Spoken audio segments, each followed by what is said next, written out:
Et bonjour à toutes et à tous, on se retrouve avec votre série favorite, Doctor Who, sur le mag. Et donc aujourd'hui, on va faire la partie 2 de Clara Oswin Oswald. Alors, donc n'hésitez pas à aller voir la première partie, sinon vous ne comprendrez pas forcément ce qu'il y a sur cette partie. Bon, donc tout en essayant d'enseigner à Clara comment utiliser le TARDIS, la machine à remonter le temps, a été prise dans un champ magnétique, d'entrave à partir d'un vaisseau de sauvetage spatial exploité par Von Balen-Bruce.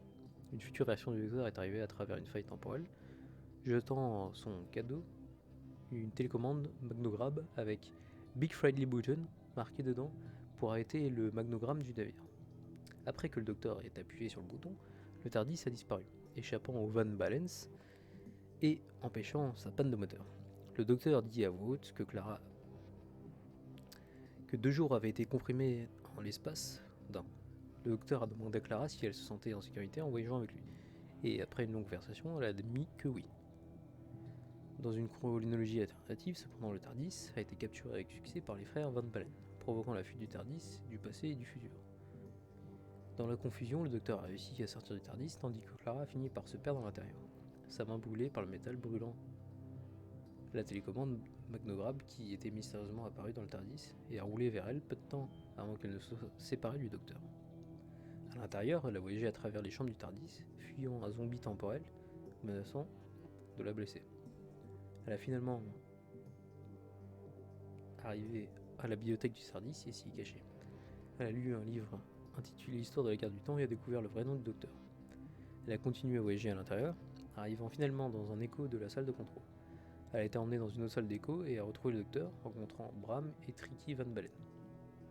Le Docteur coupa le compte à rebours jusqu'à la séquence d'introduction inexistante du TARDIS, mais réalisa que le magnogramme avait provoqué un dysfonctionnement du moteur.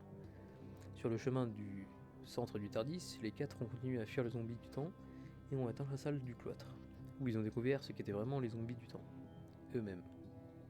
Le Docteur a réussi à tromper les zombies du temps et à les faire mourir à l'intérieur de l'éveil de l'harmonie. Le Docteur et Clara coururent au cœur du TARDIS. Là, le Docteur a parlé à Clara de son caractère unique et de ses multiples vies et morts.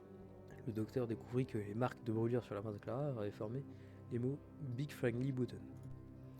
Le Docteur s'est alors rendu compte qu'il devait retourner au point de la catastrophe et activer la télécommande magnogramme qui avait déjà causé des marques de brûlure sur la main de Clara, pour arrêter le champ et empêcher la catastrophe. Le Docteur a traversé une faille temporelle pour donner l'appareil à son ancien lui, qu'il a activé avec succès, annulant les dommages causés au moteur et en faisant oublier le nom du Docteur à Clara.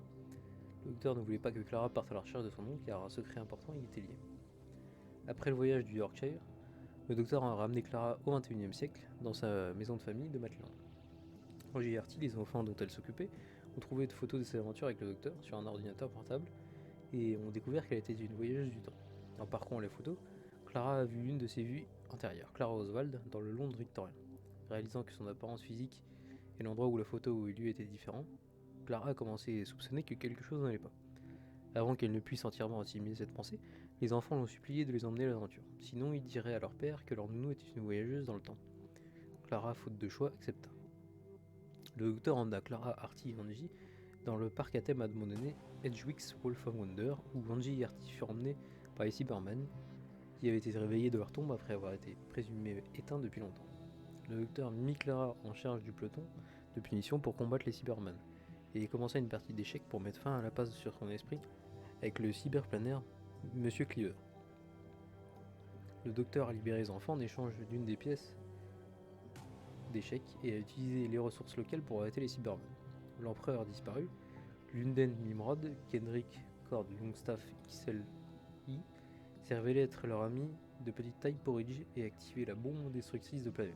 Cela invoqua son vaisseau spatial, transformant les humains sur Edgewick's World en lieu sûr, tandis que les Spearman restaient sur Edgewick's World. Porridge a proposé à Clara mais refusé. Le Docteur a ramené Clara et Angie et Artie chez eux. Voilà, c'est tout pour cette partie 2 sur Clara Oswin Oswald. Il y aura une troisième partie, elle va sortir bientôt. N'hésitez pas, comme d'habitude, un petit like, un petit commentaire.